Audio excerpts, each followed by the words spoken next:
Buenos dias, buenas tardes, buenas noches. ¿Cómo estás? Yo espero que esté todo ok, todo perfecto. Hoy nosotros tenemos más una clase de clínica 1 donde vamos a charlar a respeito de edema agudo de pulmão no cardiogênico e também a respeito de estresse respiratório. Bueno, vamos a compartilhar el Power de maneira bem resumida. Tratei de facilitar o entendimento para vos que pueda mirar una o dos veces y ya entender todo el contenido. Entonces nosotros vamos a empezar por edema agudo de pulmón y después nosotros vamos directamente de estrés. É como se fuera un contenido complementa el otro, porque nosotros vamos a ver que en el de estrés también vamos a tener edema de pulmón. Empezamos por edema agudo de pulmón. Esse tema foi um tema que perguntou em mi final de Clínica 2. Sí, foi outro tema que perguntou a respeito de Clínica 2. Em realidade, me perguntou dentro de cardio, perguntou um general, um pantalhaço aí de edema agudo de pulmón, a clínica que nós principalmente vamos ver em cardio, e também perguntou a respeito dos tipos. E depois se foi insuficiência respiratória, a fisiopatologia da insuficiência respiratória. Então, vamos enfocar porque essa classe é sumamente importante e também é como se fuera seria uma pré-outra classe. A outra classe nós vamos ver o edema agudo de pulmão cardiogênico. Hoje vamos enfocar em edema agudo de pulmão no cardiogênico, ou EAP também pode ser chamado. O EAP é o edema agudo de pulmão, é basicamente um acúmulo de líquido en el espacio intersticial. Presten atención en eso, sepan saber la definición. Ocurre en el espacio intersticial. ¿Qué era el espacio intersticial? Era todo el espacio peribroncoalveolovascular, que básicamente va a impedir la oxigenación normal de la sangre. El edema agudo de pulmón se clasifica en dos, el cardiogénico y el no cardiogénico.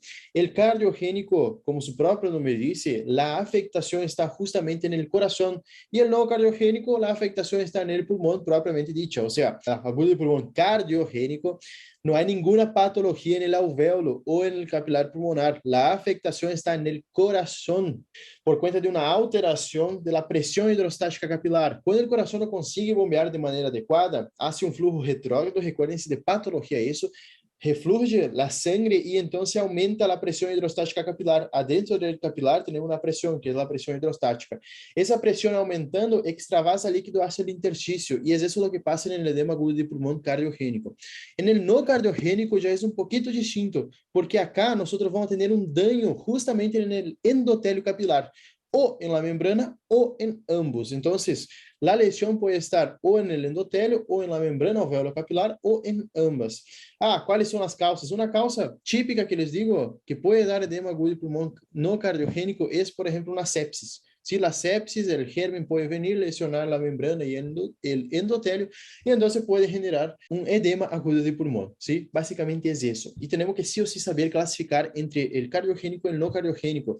¿Por qué? Por cuenta de la causa. Si nosotros tratamos un edema agudo de pulmón no cardiogénico como un cardiogénico, estamos tratando mal el paciente se va a óbito, va a morir. Seguramente va a morir.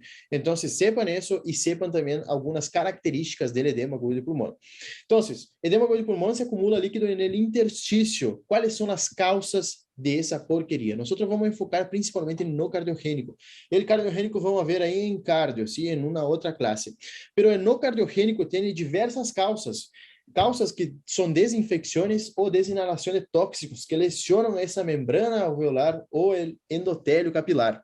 Quais são as causas, então, do edema agudo de pulmão no cardiogênico? Inalação de tóxicos, toxinas circulantes. O paciente ingeriu, por exemplo, alguma toxina e está circulando. Reacciones inmunológicas, drogas, infecciones, uremia. Sí, la uremia puede generar. Uremia elevada generalmente está asociada a una insuficiencia renal, solo para que recuerden. Síndrome de estrés respiratório agudo, que después nosotros vamos a ver. Disminuição del drenaje linfático pulmonar e disminuição da pressão oncótica renal, de causa renal, hepática ou de causa nutricional.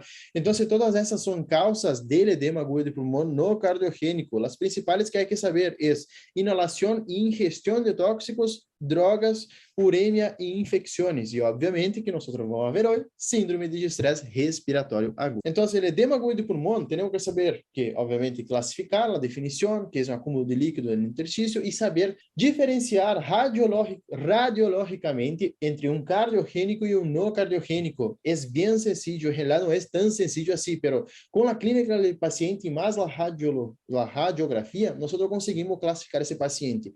Então, um paciente que tem, por exemplo, de uma causa cardíaca, um cardiogênico, vai ter provavelmente a silhueta cardíaca, o coração agrandado, porque aí já nos vai indicar uma insuficiência cardíaca. Qual vai ser o pedículo, ou seja, o hilo pulmonar vai estar normal ou aumentado, ¿sí? Acá no cardiogênico, porque há um flujo retrógrado, então o hilo se dilata. La distribución del edema intersticial es homogénea o central, o sea, empieza en el centro y va a dar aquella imagen en alas de mariposa. Generalmente el edema agudo de pulmón cardiogénico da la imagen en alas de mariposa. El derrame pleural, puede haber derrame pleural, ¿sí? Concomitante, líneas septales, infiltrado peribrônquio y broncograma aéreo no va a haber. Broncograma aéreo es característico de la neumonía, ¿sí? En caso que el paciente haga una neumonía con una sepsis y sumado todo eso, un distrés, por ejemplo, que pasó ahí con COVID, sí o sí, a veces puede estar presente el broncograma aéreo. En el edema agudo de pulmón no cardiogénico, la silueta cardíaca va a estar normal, la largura del pedículo va a estar normal o un poquito menor porque la causa no es vascular, no hay dilatación ahí. La distribución del edema es heterogênea ou periférica, não é em alas de mariposa que iniciam no centro como era no cardiogênico, e o importante acá é que generalmente o derrame pleural está ausente, e broncograma aéreo obviamente vai estar ausente. Vamos ver esse no solo, vamos lá memorizar essa tablita aí. Então, edema agudo de pulmão, temos cardiogênico e não cardiogênico. El cardiogênico, vemos à esquerda aí, temos um paciente de 51 anos com infarto agudo no miocárdio. Generalmente, miren acá, nosotros vamos a tener alargamento del espacio peribrônquio y líneas septales, ¿sí? Las líneas B de Kerley. El edema agudo de pulmón no cardiogénico ya es distinto. Miren acá. Acá, en el cardiogénico, tenía una localización central y miren acá en el no cardiogénico, más periférico, ¿sí? Eso es periférico y recuerden que es intersticial, o sea, es más heterogéneo en el no cardiogénico y en el cardiogénico es más homogéneo. Acá en el cardiogénico yo no veo el seno costofrénico izquierdo, pero el derecho, en mi opinión, está limpio, ¿sí? Ustedes van a ver, conforme pasan las clases, ya saben que es seno costofrénico y quién no es. Y miren la cantidad de infiltrado que hay acá en el no cardiogénico, ¿sí? En el cardiogénico hay más, pero, gente, eso es pavadita. Ese edema agudo de pulmón cardiogénico se resuelve con un fármaco, ¿sí? Bien sencillo. Generalmente, en realidad son dos, pero generalmente solamente con furosemida ya es lo suficiente para disminuir ese edema. A veces se necesita un vasodilatador, pero com furosemida, que é um diurético, a vezes todo esse infiltrado acá já desaparece. Em câmbio, no no cardiogênico, temos que saber a causa para tratar. Por exemplo, se é uma infecção, vamos tratar com antibiótico. Se é, sim, uma infecção com antibiótico. Se é um tóxico, nós vamos dar oxígeno e esperar que o tóxico salga. Então, depende da causa acá no no cardiogênico. Pero principalmente el infiltrado alveolar que presenta ese paciente es periférico, heterogéneo y hay un poquito de broncograma aéreo. Si nosotros damos acá un zoom, acá nosotros sí o sí, a veces, como estábamos diciendo, si es una neumonía, por ejemplo, que va a complicar con sepsis y genera un síndrome de estrés respiratorio agudo, ejemplo del COVID, a veces puede haber broncograma aéreo. Acá, en cardiogénico, generalmente não há broncograma aéreo, porque não é uma causa infecciosa, não é pulmonar, é cardíaca, ¿sí? En cambio, no no cardiogénico pode haver o broncograma aéreo, que é característico de um síndrome de condensação. Agora passamos a um ponto bem importante. Diagnóstico, então, são as características clínicas e radiográficas, e podemos pedir um ataque também para esse paciente. Outra cosita que podemos pedir no edema agudo de pulmão é a pressão de enclavamento. Sí, isso eu não falei. Pero é a pressão, não está acá escrito? Não. Pressão de enclavamento pulmonar menor de 18 milímetros de mercúrio nos classifica como um edema agudo de pulmão no cardiogênico. Se a pressão de enclavamento no capilar pulmonar está maior de 18 milímetros de mercúrio, es probablemente, en realidad, es un edema agudo de pulmón cardiogénico.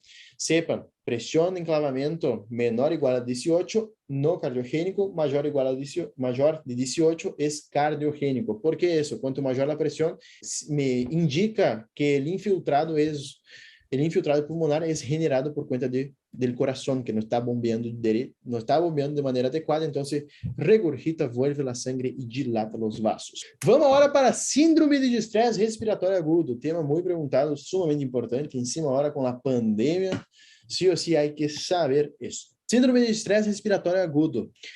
Para el docente Miguel, que de Santo Tomé, le gusta mucho saber las definiciones tal cual como está en el libro. Pero básicamente, para Miguel, el síndrome de estrés respiratório agudo é basicamente uma insuficiência respiratória aguda, secundária a um edema pulmonar inflamatório, ¿sí? Com aumento da permeabilidade capilar, inundação alveolar e hipoxemia profunda subseguinte. Básicamente, o que nós vamos atender no estresse é uma lesão inflamatória aguda e difusa do pulmão que vai provocar um aumento da permeabilidade vascular del pulmão com aumento de seu peso e diminuição do tecido oxigenado.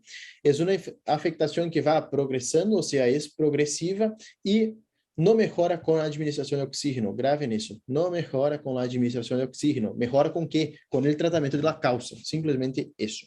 Então, como definição de estresse, é uma insuficiência respiratória aguda secundário a um edema pulmonar inflamatório. Temos, obviamente, como já falamos e vamos falar, uma lesão da membrana alveolar ou do alvéolo. Hablamos isso em edema agudo pulmonar não cardiogênico. E, então, isso vai generar uma difusão exagerado de líquido para el alvéolo y va a lesionar el alvéolo.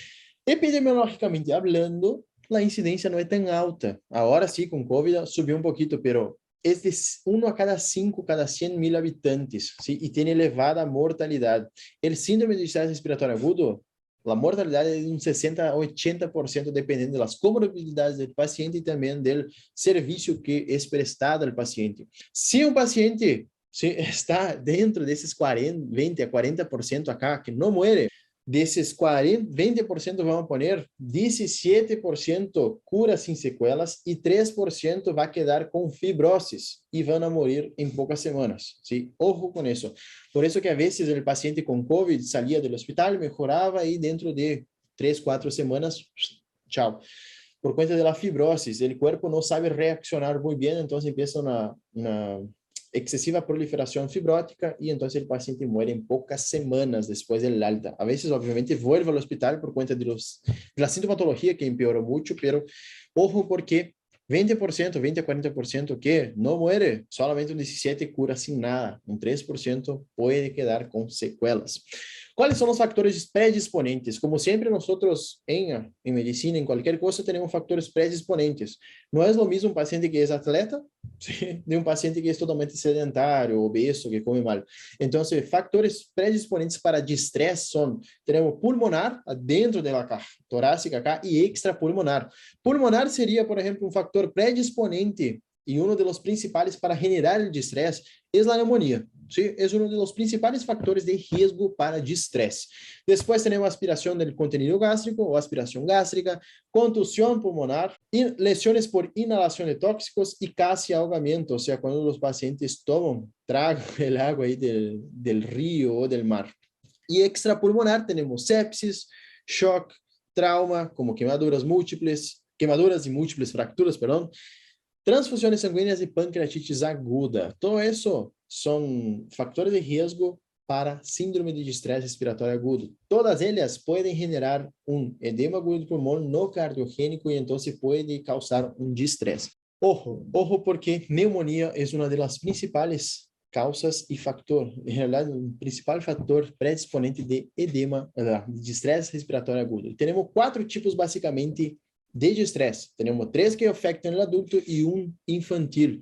Generalmente, o estresse, só para que vocês recuerden, já vão ver a fisiopatologia, o estresse basicamente vão ter lesão dos neumocitos tipo 1 e tipo 2. Sí, os tipo 2, recuerden-se que fabricam o factor surfactante, o tipo 1 principalmente, a função é imunitária. Recuerden-se isso porque há docentes que perguntam lá para aí, qual é o que fabrica o surfactante e recuerden-se também que o neumocito tipo 2 é mais sensível, ou seja, muere mais facilmente, essa célula muere mais facilmente.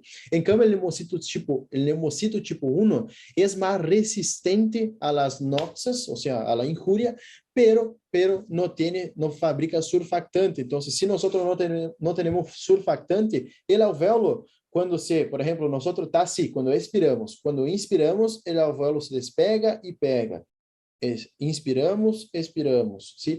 Y el surfactante principalmente actúa en la expiración. ¿Por qué? En la expiración, el surfactante ayuda a no pegar en las paredes alveolares.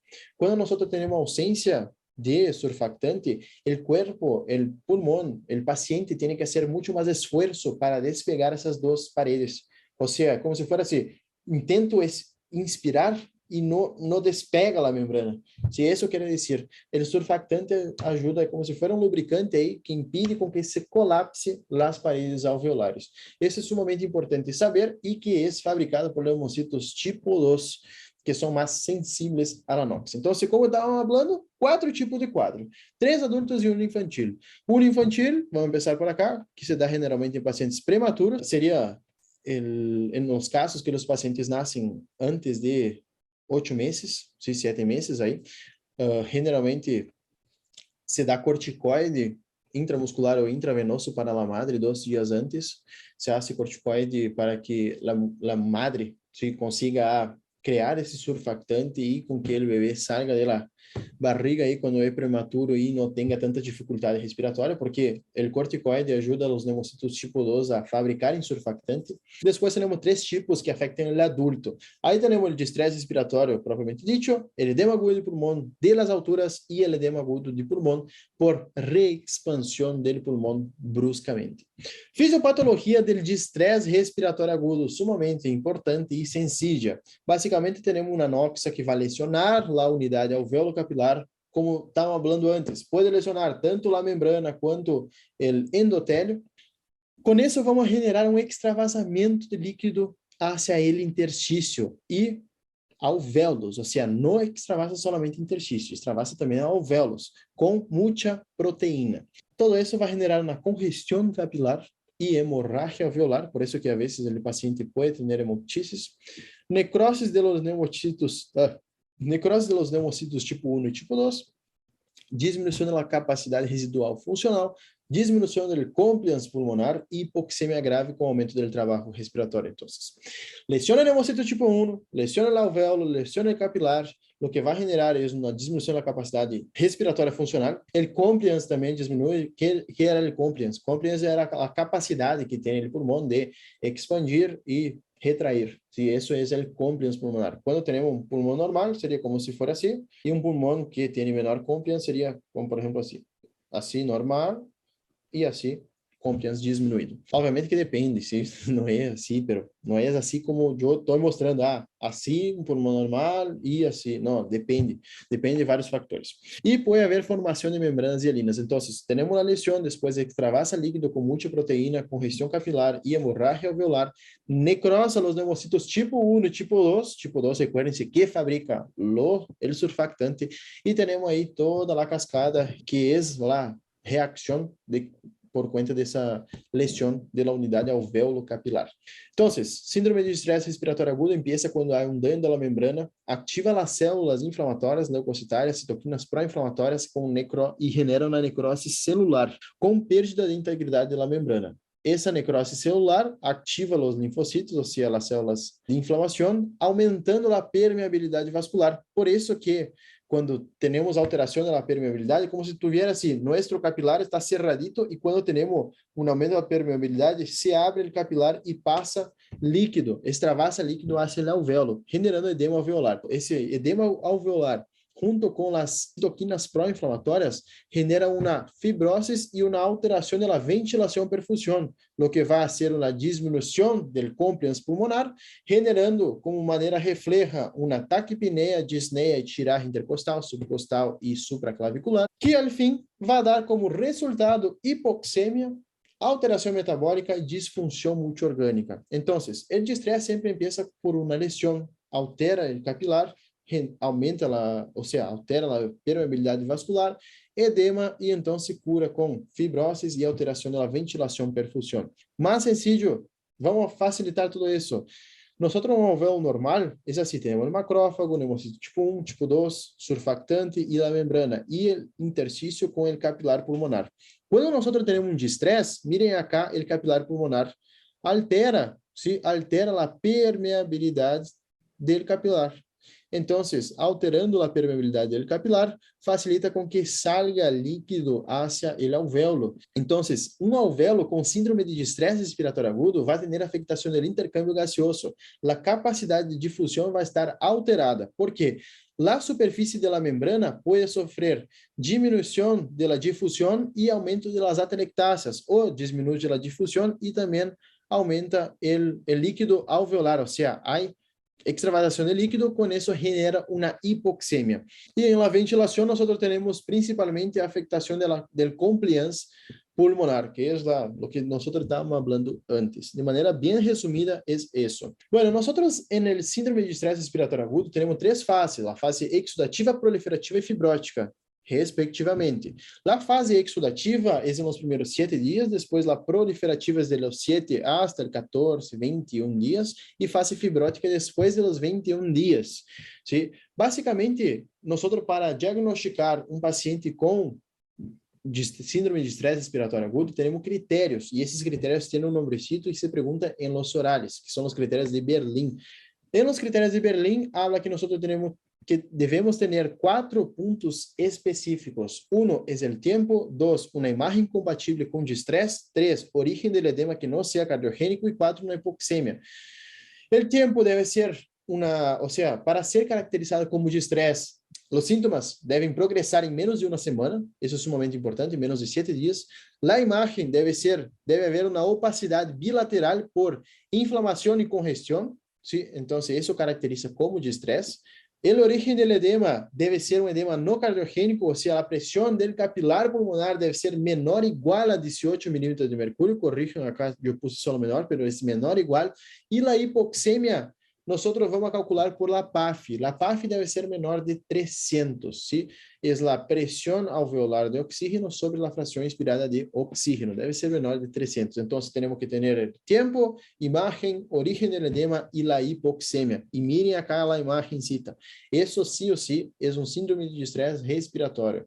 Para ter certeza que é um estresse, recuerdem-se que evolução menos 7 dias, opacidade do pulmão deve estar meio que tomado assim, origem do edema não ser cardiogênico e a hipoxemia. ¿Sí? Aí sim temos um síndrome de estresse respiratório. Repassando um pouquinho e classificando ele de estresse, nós vamos classificar de estresse de 3 formas: leve, moderada e intensa. Parem acá, vamos tomar uma água. Creio que estou um pouquinho acelerado, mas é sencillo el de estresse. Nós o que temos que enfocar acá en el estresse respiratório agudo é basicamente a afectação, a clínica, a classificação do estresse. Então, é sumamente importante saber essas tablitas, saber que depende do tempo, depende da radiografia, da hipoxemia. Sí ou sí, há que saber isso para que nós tenhamos razonamento das coisas. Então, só para completar a tablita anterior, nós vamos classificar o estresse por 3 formas. Además de exudativo, proliferativo e fibrose, ¿sí? As fases, vamos classificar em leve, moderado e intenso, de acordo à gravidade da oxigenação. Leve, quando o paciente tem uma PAF de entre 200 e 300, moderado entre 100 e 200 e grave, a PAF é menor ou igual a 100. Ele começa, obviamente, é agudo. A radiografia vai apresentar edema bilateral, infiltrado alveolar intersticial bilateral e não pode haver pressão capilar pulmonar, ou seja, pressão em enclavamento do capilar pulmonar deve ser menor ou igual a 18 milímetros de mercúrio. Então, isso caracteriza como de estresse respiratório agudo. As fases, então, que estávamos falando antes, temos a fase exudativa, que é a primeira, depois proliferativa e, por último, fibrose. A fase exudativa são os primeiros 7 dias, depois a exposição à lesão do endotélio, e então nós vamos ter a lesão de los neumocitos tipo 1 e tipo 2, como já falávamos antes. Neumocitos tipo 1 compõe quase 100%, ou seja, 90% da superfície alveolar está composta por los neumocitos tipo 1, são os mais abundantes, e se danham facilmente. Perdão, corrijam, neumocitos tipo 1 se danham facilmente. Eu falei antes que se danhava o neumocito tipo 2. Corrijam isso porque eu me equivoquei. ¿Sí? O neumocito tipo 2, 10% de toda a superfície alveolar está composta de los hemocitos tipo 2 e são um pouco mais resistentes e produzem surfactantes. E nessa fase, nós temos, na fase exudativa, temos muitas citoquinas pró-inflamatórias, então vamos ter muito neutrófilo, macrófago, citoquinas e formação de membranas hialinas. Todo isso junto, essa inflamação aí no alvéolo e na membrana, vai estimular a formação de membranas hialinas. E o edema agudo de pulmão, generalmente, o edema pulmonar vai apresentar em zonas de mais declive ou mais inferior. A clínica, então, vai ser taquipneia, disneia, dolor torácico, pode também haver dolor em puntada de costado e, dependendo de la gravidade, o paciente vai apresentar signos de tiraje intercostales, sim, ou seja, signos de dificuldade respiratória, e como metodologia de estudo que nós vamos fazer, principalmente, gente, laboratório, gasometria, hemograma completo, função renal, função hepática. Vamos pedir também uma radiografia, um ataque, se possível, ¿sí? Todo isso, e vamos tentar resgatar a causa, se é, por exemplo, uma sepsis, se é uma pancreatites, sempre buscando a causa para tratar a causa, e tratando a causa, nós conseguimos ajudar com que esse síndrome de estresse respiratório agudo não progresse. Por exemplo, se é uma sepsis, vamos já começar com antibiótico empírico aí, de acordo a nossa suspeita que germen é. Então, assim, metodologia de estudo é sumamente importante saber, é o general, assim, radiografia, laboratório e TAC, é o general mesmo, não necessitam quedar perdendo muito tempo acá. A fase proliferativa se dá entre os 7 e 21 dias, as lesões vão progressando e generalmente vão sendo reparadas, ou seja, é como se fuera, viene algo, lesiona e como qualquer cicatriz, com qualquer lesão, cura com uma cicatriz, e a cicatriz é fibrose. Então, entre o dia 7 e 21, nós temos a fase proliferativa. Aí sim empieza a regenerar os neumocitos tipo 2, e muitos enfermos vão se recuperar nessa fase e saem da assistência respiratória mecânica. Alguns pacientes quedam com disneia e signos de dificuldade respiratória, pero nós com uma cânula, ou seja, com oxígeno, podemos ajudar esse paciente a melhorar, ou seja, a diminuir sua sintomatologia. Por último, a fase fibrótica. Prestem atenção acá. Depois do dia 21, ¿sí? 3 semanas depois, empieza a depositar as células inflamatórias e aí há proliferação fibroblástica, ou seja, há proliferação das células fibróticas e isso vai ocorrer acúmulo de fibras colágenas no interstício. Generando acúmulo de fibras colágenas no interstício, ojo, porque aqueles 3% que curavam com fibrose e moriam depois de algumas semanas, é justo acá.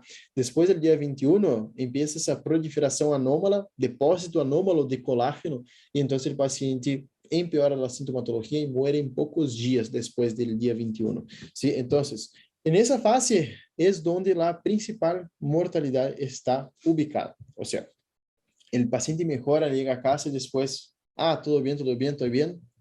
Depois empeora e tchau. ¿Sí?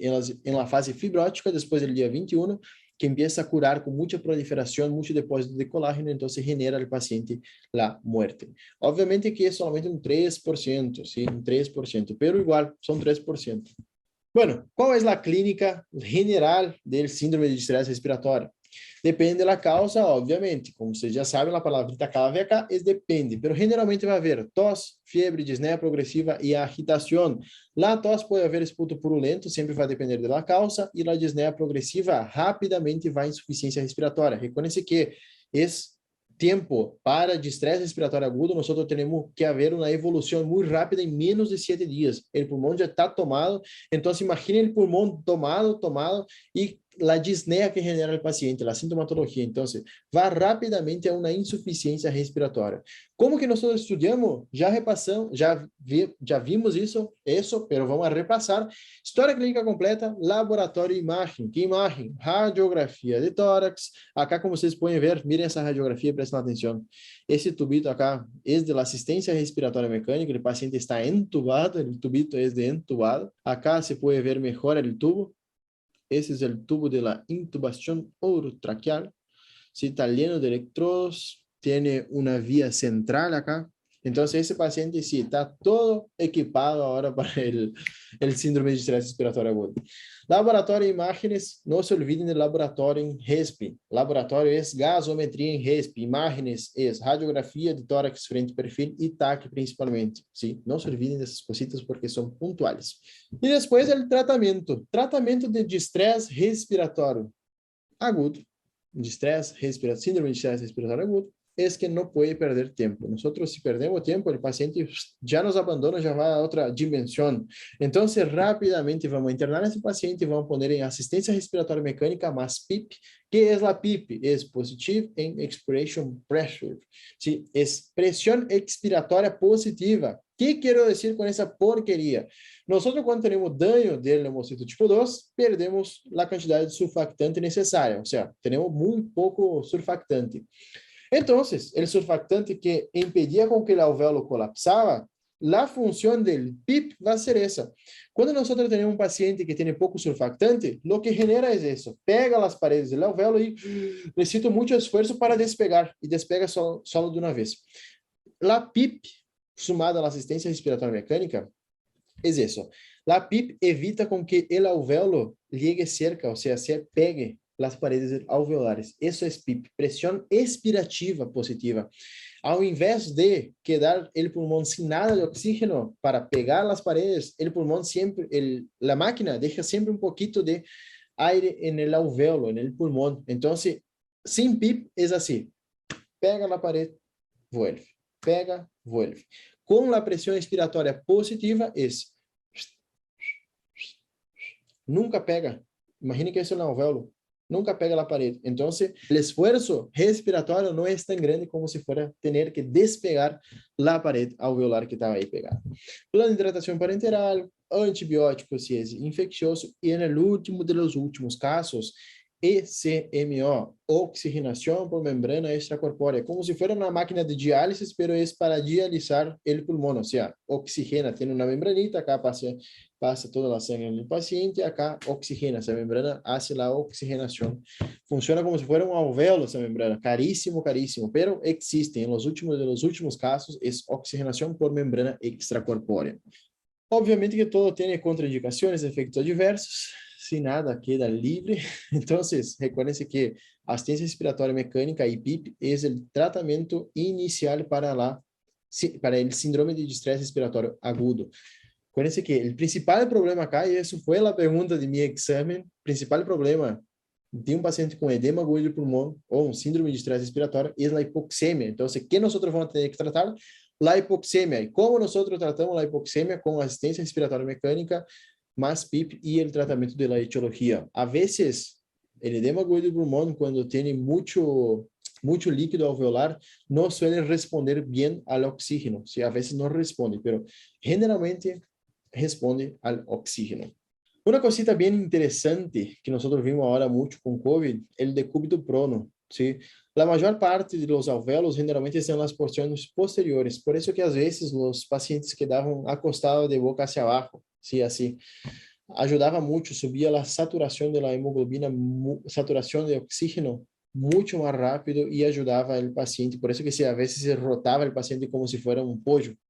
Ponía así, cabeza boca abajo, después de boca arriba, después de boca abajo. Entonces, hacían eso mucho con COVID, por cuenta que las principales porciones donde hay mayor porción de pulmón que oxigena más la sangre es en las porciones posteriores. Por eso que se pone a veces en decúbito prono.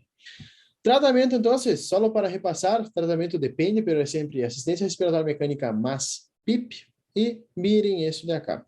Nosotros tenemos la oxigenación, eso es lo más importante acá. La oxigenación, clasificamos el paciente con distrés en leve, moderado y severo. Leve, nosotros vamos a utilizar entonces entre 201 a 300 milímetros de mercúrio. Utilizávamos PIP o CPAP, com maior ou igual a 5 centímetros de mercúrio, de 5 centímetros de água, ¿sí? Essa era a força e a quantidade de ar que deixava era a quantidade de ar que deixava no pulmão depois de uma expiração. Miren acá, opa, Deus mío. Moderada, nós vamos fazer a mesma coisa, moderada de 101 a 200 e o PIP maior de 5 centímetros de água. y acá en el severo a veces se deja el PIB con más de 10 centímetros de agua. Pero miren una cosa, la mortalidad, leve mortalidad de 27%, moderada 32% y severo 45% de mortalidad. Entonces, gente, de estrés mata. Entonces, asistencia respiratória e PIP em nosso paciente. Creio que acá está todo ok. Vamos orar para a última parte de nossa classe. Puse aí um plus porque eu sei que há um docente em Santo Tomé que pergunta a respeito do pulmão de las alturas, o mal de montanha, o mal de las alturas. É a mesma coisa. E recuerdem esse carita acá. Imaginem que eles estão subindo uma montanha. Por isso o nome de pulmão de las alturas, mal de altura ou mal de montanha. Pulmão de las alturas, que é? Pulmão de las alturas é um síndrome clínico caracterizado por que é provocado por uma hipóxia hipobárica quando se ascende mais de 1.500 metros e, por general, é mais frequente quando o paciente ascende mais de 2.000 metros. Ou seja, o paciente estava, por exemplo, a nível do mar e subiu a Machu Picchu de onda. Ou seja, foi de avião, que é o mais frequente que ocorre, chegou allá. Quando bajou o avião, o paciente apresentou um pulmão de altura, ou seja, um processo inflamatório que não é característico, que não é normal, não é uma reação normal de nosso corpo. Por quê? Não sei se vocês já pararam para pensar, mas o avião voa cerca, dependendo do avião, voa 10.000 pés, 5.000 pés, depende, mas é uma altitude elevadíssima. ¿Por qué en el avión nosotros no tenemos, por ejemplo, falta de aire, disnea, no tenemos pulmón de las alturas? Justamente porque el avión es como si fuera una cápsula que está presurizado. Siempre sale la misma cantidad de oxígeno ahí en los ventiladores ahí del avión. Entonces, como el avión está presurizado, nosotros no sentimos tanto la altitud, la disminución de la presión barométrica.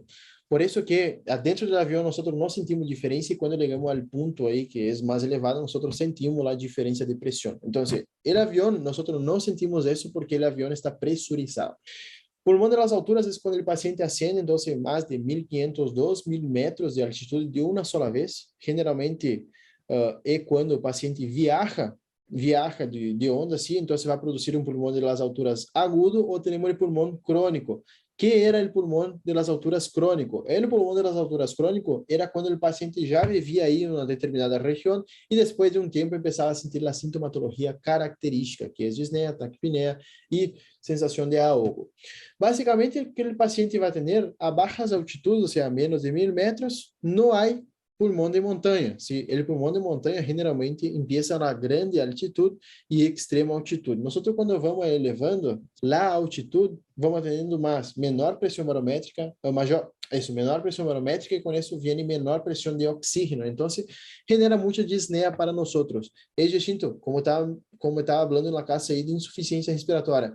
Um paciente uma pessoa que faz exercício a nível do mar, quando vai a Machu Picchu, por exemplo, tem que ir os jogadores de futebol, vão uma semana antes para que possam adaptar-se ao clima, à altitude. Isso é sumamente importante saber, porque está influenciado a pressão barométrica e também a pressão de oxígeno inspirada de acordo à altitude.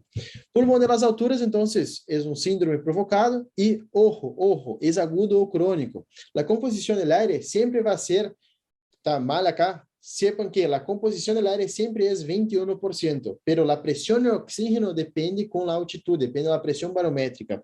Por isso que a elevadas altitudes terão hipóxia. E o pulmão de alturas é causado por uma reação adaptativa. Reação adaptativa mal, porque nosso pulmão, nosso corpo, quando está todo ok, nós não temos essa reação adversa, essa reação mala aí, como, por exemplo, ascender de maneira abrupta a grandes altitudes. O agudo e o crônico, a diferença vai ser agudo, quando a velocidade de ascenso supera a capacidade de aclimatação de nosso corpo, vimos isso em fisiologia. Generalmente se apresenta no terceiro dia e se dá nas pessoas que ascendem mais de 2.500 metros nesse curto período, e as formas mais graves é quando o paciente ascende mais de 4.000 metros em 2-3 dias. Então, generalmente, no terceiro dia, o paciente começa a apresentar os sintomas.